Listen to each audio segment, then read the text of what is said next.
The rain had just begun to fall, that kind of soft drizzle that turns city lights into blurry halos, when Daniel parked his old, dented sedan in front of his daughter's school. His hands gripped the steering wheel tightly as he watched the people around him, the luxury cars, the expensive suits, the confident smiles. It wasn't his world. He was just a single dad, working 2 jobs to give his little girl the life she deserved, but that day, that ordinary, gray afternoon, would change his life forever. The school was hosting its annual charity event, a place where parents came to mingle, network, and quietly compare lives. Daniel had come only because his daughter, Lily, begged him. She was performing a small dance number with her class. Despite his exhaustion, despite his insecurities, Daniel couldn't say no to her. She was all he had. He walked inside, the faint buzz of laughter and chatter filling the decorated hall. It was a world of wealth, people with polished shoes and perfect smiles. Daniel tried to blend in, but he could feel the judgmental glances. He wasn't one of them. His clothes were simple, his hands calloused from construction work.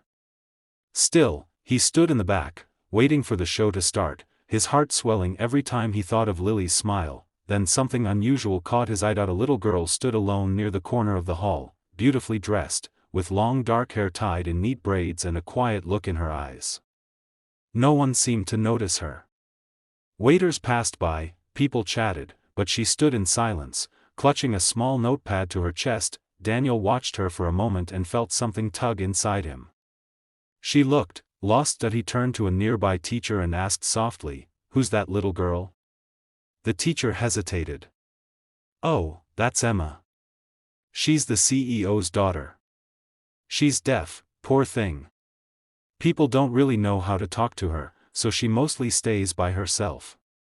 Daniel looked back at Emma, that same quiet loneliness he'd seen in his own daughter's eyes when her mother died years ago.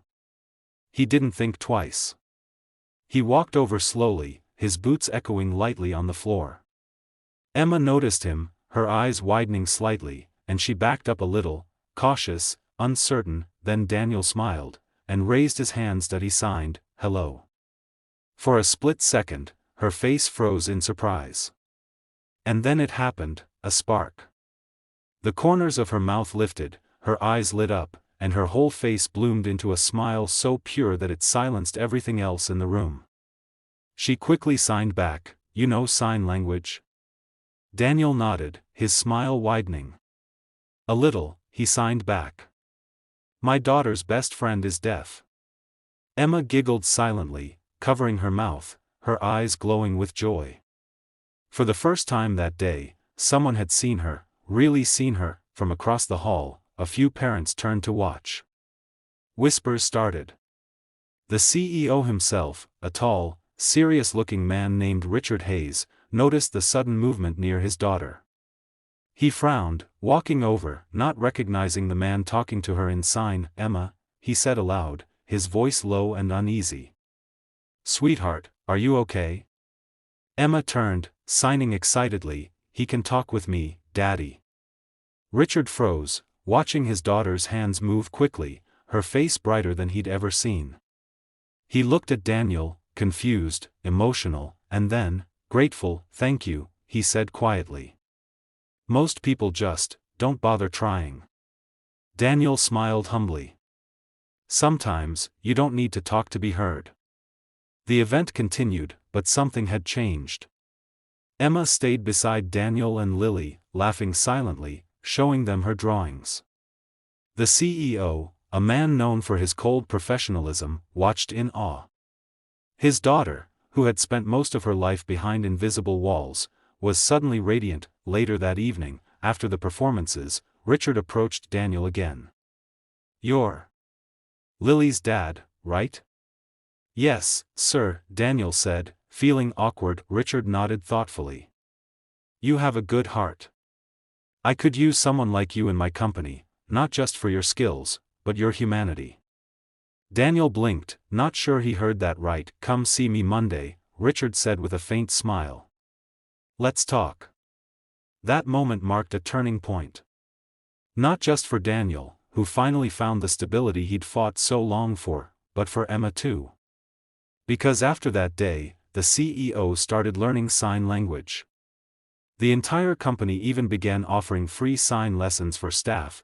Inspired by one simple act of kindness, weeks turned into months, and Daniel often visited Emma and her father. Their bond grew deeper. Emma, once shy and isolated, became confident and joyful. She even started performing at events again, dancing to music she couldn't hear, but could feel. At her next school performance, she invited Daniel and Lily to the front row. As the music began, Emma looked at Daniel, smiled, and signed across the stage, "Thank you, for saying hello." And that's when Daniel realized something profound. Sometimes, the smallest gestures carry the loudest meaning. When the lights dimmed and applause filled the hall, the camera zoomed in on Daniel's emotional eyes, holding back tears. He turned slightly toward the camera, speaking softly, "If you believe kindness can change a life, even with a single word, or a single sign, hit that like button. Because this world needs more people who see the ones others overlook."